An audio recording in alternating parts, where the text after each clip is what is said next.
ಹಂಪಿಯಲ್ಲಿರುವ ವಿಜಯ ವಿಠ್ಠಲ ದೇವಾಲಯವು ಪ್ರಾಚೀನ ರಚನೆಯಾಗಿದೆ.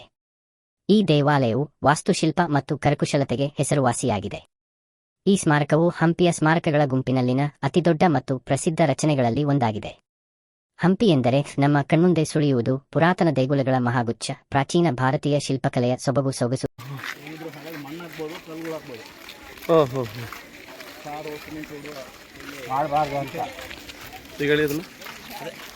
ಸಂಸ್ಕೃತಿ ಇದು ಹೆರಿಟೇಜ್ ರೂಲ್ ಇದೆ.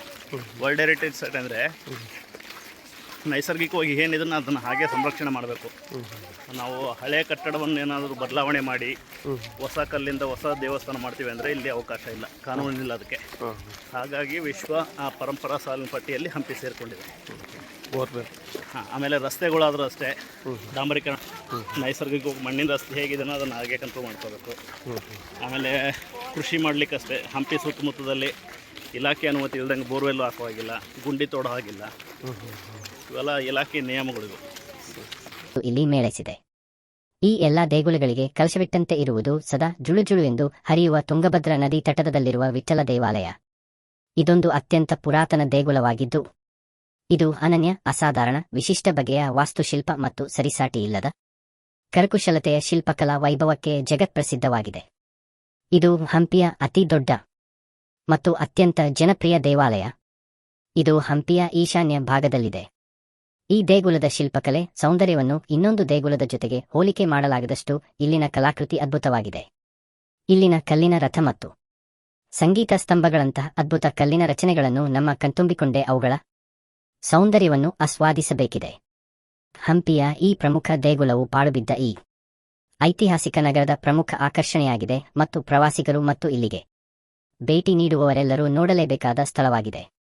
ಈ ಹೆಸರಾಂತ ದೇಗುಲವು 15ನೇ ಶತಮಾನಕ್ಕೂ ಹಿಂದೆ ನಿರ್ಮಿಸಲ್ಪಟ್ಟಿದೆ.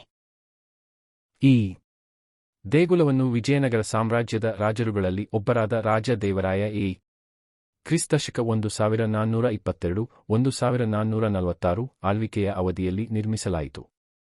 ವಿಜಯನಗರ ರಾಜವಂಶದ ಅತ್ಯಂತ ಪ್ರಸಿದ್ಧ ಸಾರ್ವಭೌಮ ರಾಜರುಗಳಲ್ಲಿ ಒಬ್ಬರಾದ ಕೃಷ್ಣದೇವರಾಯ ಕ್ರಿಸ್ತಶಕ 1509-1529 ಆಳ್ವಿಕೆಯ ಅವಧಿಯಲ್ಲಿ ಈ ದೇವಾಲಯವನ್ನು ವಿಸ್ತರಿಸಲಾಯಿತು ಹಾಗೂ ಹಲವಾರು ಹೊಸ ವಿಭಾಗಗಳನ್ನು ಸೇರಿಸಲಾಯಿತು.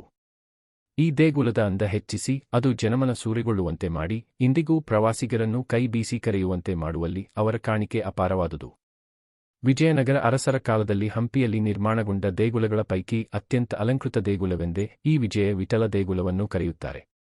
ಮಹಾಮಂಟಪ ಹಂಪಿ ಎಂದರೆ ನಮ್ಮ ಕಣ್ಮುಂದೆ ಸುಳಿಯುವ ಆಕರ್ಷಣೆಗಳಲ್ಲಿ ಮಹಾಮಂಟಪ ಕೂಡ ಒಂದು. ಇದು ವಿಠಲ ದೇಗುಲದ ಅವಿಭಾಜ್ಯ. ವೆರಿ ಗುಡ್, ಚೆನ್ನಾಗಿ ನೆನಪಿಟ್ಕೊಂಡಿದ್ದೀರಾ ಮಕ್ಕಳೇ. ಹಂಪಿಯಲ್ಲಿ ನಾವು ಎರಡು ರೀತಿಯ ಕಟ್ಟಡಗಳನ್ನ ನೋಡ್ತೀವಿ. ಒಂದು ಧಾರ್ಮಿಕ ಕಟ್ಟಡಗಳು ಅಂತೇಳಿ, ಮತ್ತೊಂದು ಲೌಕಿಕ ಕಟ್ಟಡಗಳು ಅಂತೇಳಿ. ಧಾರ್ಮಿಕ ಕಟ್ಟಡಗಳು ಅಂದರೆ ದೇವಾಲಯಗಳು ಬರುತ್ತೆ. ದೇವಸ್ಥಾನ, ವಿಪಕ್ಷ ದೇವಸ್ಥಾನ ನೋಡಿದ್ವಲ್ಲ, ಅಂತಹ ದೇವಾಲಯಗಳು, ಮೂರ್ತಿಗಳು, ವಿಗ್ರಹಗಳು. ಸೊ ಇವೆಲ್ಲ ಧಾರ್ಮಿಕ ವಿಧಿವಿಧಾನಗಳನ್ನ ಆಚರಣೆ ಮಾಡ್ತಕ್ಕಂಥ ಕಟ್ಟಡಗಳು ಒಂದು ಕಡೆ ಆದರೆ, ನೆಕ್ಸ್ಟ್ ಮತ್ತೊಂದು ಲೌಕಿಕ ಕಟ್ಟಡ ಅಂತ ಬರುತ್ತೆ. ಲೌಕಿಕ ಅಂದರೆ ಜನರ ಜೀವನ ಹೇಗಿತ್ತು ವಿಜಯನಗರ ಕಾಲದಲ್ಲಿ, ಆಮೇಲೆ ರಾಜರ ಆಡಳಿತ ಕ್ರಮ ಹೇಗಿತ್ತು, ಅವರು ಎಲ್ಲಿ ವಾಸ ಮಾಡ್ತಾ ಇದ್ರು, ಅದ್ರ ಬಗ್ಗೆ ಪ್ರತ್ಯೇಕವಾದ ಕಟ್ಟಡಗಳನ್ನ ನೋಡೋಣ. ಅದು ನೆಕ್ಸ್ಟ್ ಮುಂದೆ ಹೋಗ್ತಾ ಹೋಗ್ತಾ ನೋಡ್ತೀವಿ. ಈಗ ನಾವು ಬಂದಿರತಕ್ಕಂಥ ದೇವಸ್ಥಾನ ವಿಜಯ ವಿಠಲ ಅಂತೇಳಿ. ಪ್ರಾರಂಭದಲ್ಲಿ ಇದಕ್ಕೆ ವಿಠಲ ಅಂತ ಇರುತ್ತೆ. ತದನಂತರದಲ್ಲಿ ಕೃಷ್ಣದೇವರಾಯರ ಕಾಲದಲ್ಲಿ ವಿಜಯ ವಿಠಲ ಅಂತೇಳಿ ಹೆಸರು ಕೊಡ್ತಾರೆ.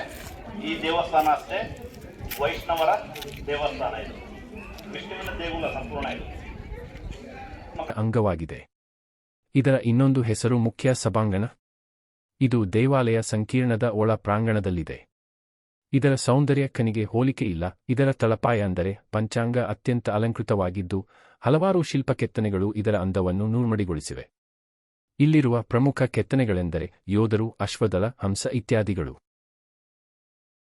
ಇಲ್ಲಿ ಮೇಳೈಸಿದೆ. ಈ ಎಲ್ಲ ದೇಗುಲಗಳಿಗೆ ಕಲಶವಿಟ್ಟಂತೆ ಇರುವುದು ಸದಾ ಜುಳುಜುಳು ಎಂದು ಹರಿಯುವ ತುಂಗಭದ್ರಾ ನದಿ ತಟದಲ್ಲಿರುವ ವಿಠ್ಠಲ ದೇವಾಲಯ. ಇದೊಂದು ಅತ್ಯಂತ ಪುರಾತನ ದೇಗುಲವಾಗಿದ್ದು, ಇದು ಅನನ್ಯ, ಅಸಾಧಾರಣ, ವಿಶಿಷ್ಟ ಬಗೆಯ ವಾಸ್ತುಶಿಲ್ಪ ಮತ್ತು ಸರಿಸಾಟಿಯಿಲ್ಲದ ಕರಕುಶಲತೆಯ ಶಿಲ್ಪಕಲಾ ವೈಭವಕ್ಕೆ ಜಗತ್ಪ್ರಸಿದ್ಧವಾಗಿದೆ. ಇದು ಹಂಪಿಯ ಅತಿ ದೊಡ್ಡ ಮತ್ತು ಅತ್ಯಂತ ಜನಪ್ರಿಯ ದೇವಾಲಯ. ಇದು ಹಂಪಿಯ ಈಶಾನ್ಯ ಭಾಗದಲ್ಲಿದೆ. ಈ ದೇಗುಲದ ಶಿಲ್ಪಕಲೆ ಸೌಂದರ್ಯವನ್ನು ಇನ್ನೊಂದು ದೇಗುಲದ ಜೊತೆಗೆ ಹೋಲಿಕೆ ಮಾಡಲಾಗದಷ್ಟು ಇಲ್ಲಿನ ಕಲಾಕೃತಿ ಅದ್ಭುತವಾಗಿದೆ. ಇಲ್ಲಿನ ಕಲ್ಲಿನ ರಥ ಮತ್ತು ಸಂಗೀತ ಸ್ತಂಭಗಳಂತಹ ಅದ್ಭುತ ಕಲ್ಲಿನ ರಚನೆಗಳನ್ನು ನಮ್ಮ ಕಣ್ತುಂಬಿಕೊಂಡೇ ಅವುಗಳ ಸೌಂದರ್ಯವನ್ನು ಆಸ್ವಾದಿಸಬೇಕಿದೆ.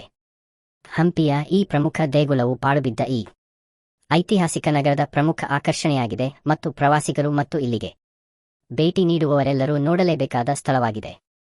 ಈ ಹೆಸರಾಂತ ದೇಗುಲವು 15ನೇ ಶತಮಾನಕ್ಕೂ ಹಿಂದೆ ನಿರ್ಮಿಸಲ್ಪಟ್ಟಿದೆ.